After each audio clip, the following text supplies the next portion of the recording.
Bonjour, mon nom est Sandra Vimon.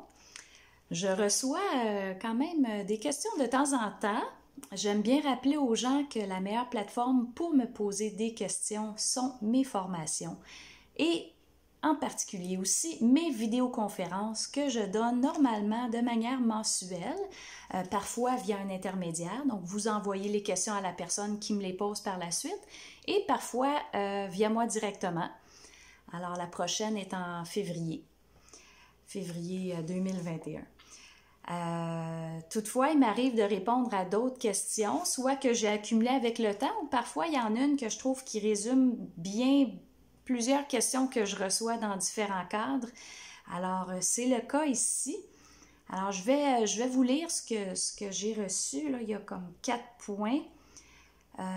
Vous dites que la colère naît de la dichotomie entre ce que l'on devrait vivre tel que nous l'a envoyé l'Esprit universel et ce que l'on vit.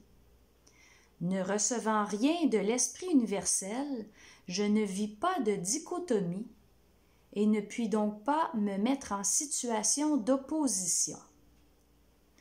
Oui, effectivement, je reconnais cette phrase-là. En fait, la colère peut provenir justement de l'esprit qui nous l'envoie face à une situation, mais ultimement, si on regarde à un autre niveau de compréhension, notre esprit universel nous envoie une vision de ce qu'on veut vivre, la paix, le bien-être, vouloir un emploi qui nous convient, un couple qui nous convient. Donc, il y a toutes sortes de choses dans lesquelles des choses qu'on peut recevoir, dans lesquelles on peut se projeter à être bien. Puis ensuite, qu'est-ce qui arrive? Mais l'esprit nous envoie des événements qui ne correspondent pas à ce bien-être-là. Donc, elle a la dichotomie dont parle la personne qui fait en sorte qu'un jour, on doit arrêter de blâmer la forme, blâmer l'autre, mais de commencer à parler à son esprit pour dire, mais là, ça suffit ce décalage-là. J'ai droit de vivre le bien-être, la paix, etc. Alors là, la personne dit qu'elle ne reçoit rien de l'Esprit universel. Bien, c'est impossible parce que dès que la personne dit « je veux la paix », ça provient de l'Esprit universel. Dès que la personne dit « je veux être bien », ça provient de l'Esprit universel. Donc, dès qu'elle se fait casser les pieds, normalement, un rapport de force devrait pouvoir arriver. Mais qu'est-ce qui arrive? Il y a des gens qui ne vivent pas beaucoup de colère. Pourquoi? Ben là, c'est encore de l'interférence de certaines entités qui vont dire c'est pas grave. Donc, le fameux c'est pas grave ou le positivisme, c'est vraiment un symptôme de l'incapacité à supporter la colère de l'esprit. Donc, la personne n'est tout simplement pas prête à voir l'ampleur de comment elle est interférée par son esprit dans sa vie. Donc, c'est intéressant de comprendre ça. Alors, l'opposition, ben, c'est quelque chose qui s'apprend pour certaines personnes. Il y en a qui ont bien du feu, il faut juste qu'ils apprennent à le diriger autrement, puis il y en a qui n'en ont pas. Mais le jour qu'ils réalisent à quel point ils se font interférer par leur esprit, c'est là que les choses se passent. Alors, le deuxième point, pour s'adresser à l'esprit, il faut avoir perception de cet esprit. Ben non, il faut juste savoir qui est là. Dans mon cas, j'ai claire perception du parasitage et des engrammes implantés par violence et cruauté qui me limitent, mais pas d'une autre source. Donc, évidemment, quelqu'un peut avoir conscience du parasitage, c'est déjà très bien,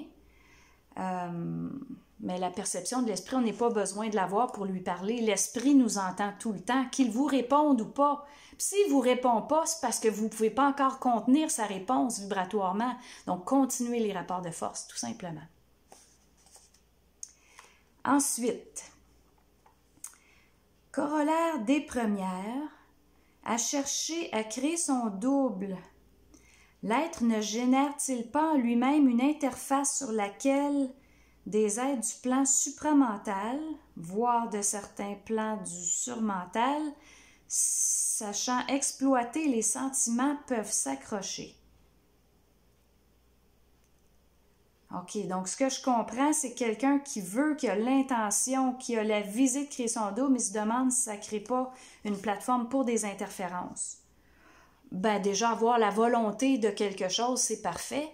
Mais oui, il peut y avoir des interférences pour que vous rentriez dans un plus grand rapport de force pour pouvoir rentrer dans ce double-là, pour pouvoir le créer.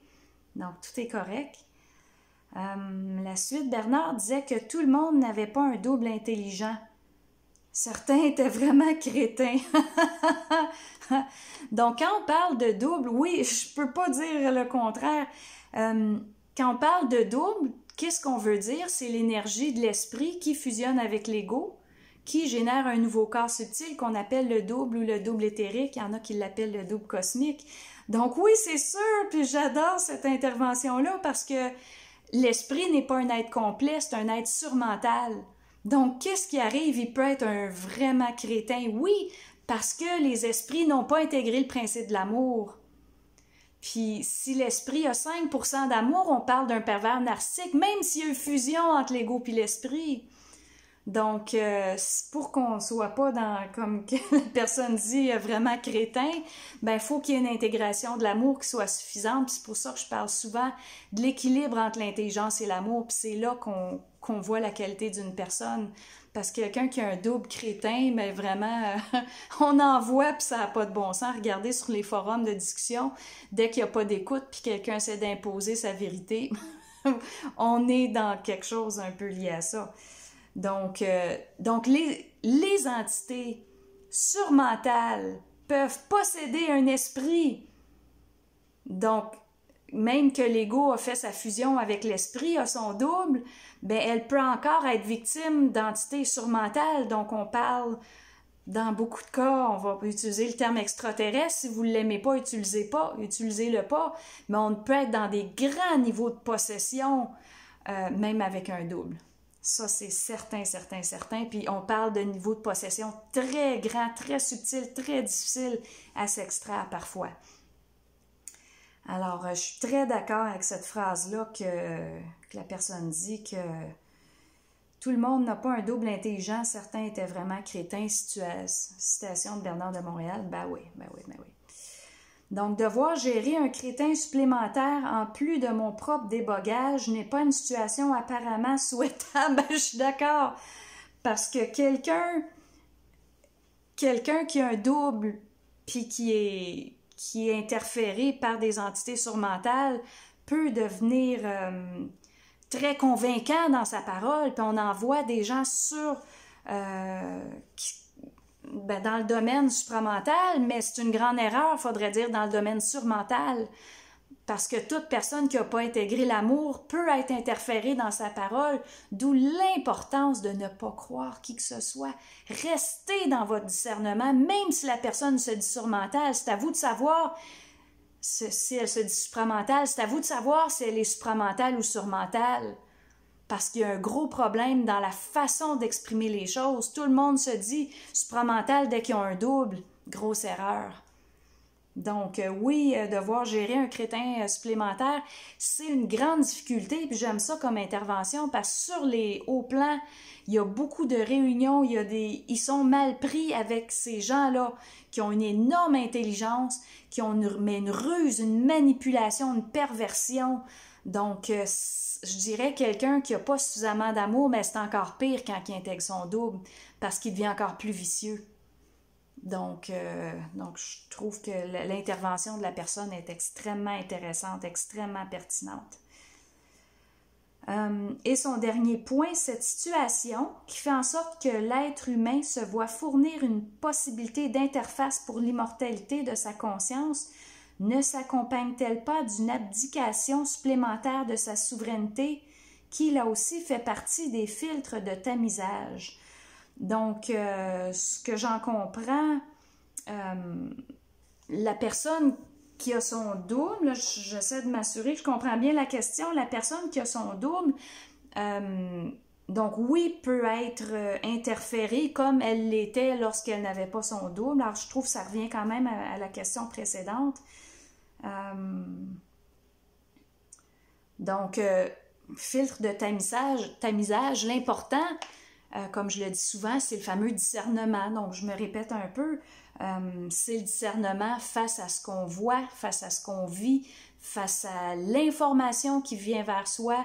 Donc, c'est important de ne pas croire, puis ne me croyez pas non plus, parce que si vous interprétez ce que je dis, ça devient une croyance, et cette croyance-là peut vous induire en erreur aussi. Donc, c'est vraiment une vibration. Apprenez à ressentir vibratoirement le réel. Fiez-vous à votre ressenti. Le corps, les corps physiques, subtils, plus les corps subtils se développent, plus ils sont fluides, plus ils sont transparents, plus vous allez développer la capacité à capter le réel d'une vibration. Donc, si ce n'est pas réel, vous allez sentir un bris dans votre énergie, physiquement et dans vos corps subtils qui vont envoyer des signaux à votre corps physique. Alors, c'est comme dire, plus on avance en conscience, plus nos corps subtils développent les récepteurs nécessaires à faire le tri, à avoir un discernement. Donc, ne croyez pas, restez dans votre senti, puis avec le temps, avec les années, vos capteurs vont augmenter en puissance, votre sensibilité va augmenter, puis vous allez apprendre à vous faire confiance. Donc, faire confiance à cette sensibilité-là qui est en vous, plutôt qu'avoir besoin de croire ou ne pas croire. Merci beaucoup. Bonne fin de journée.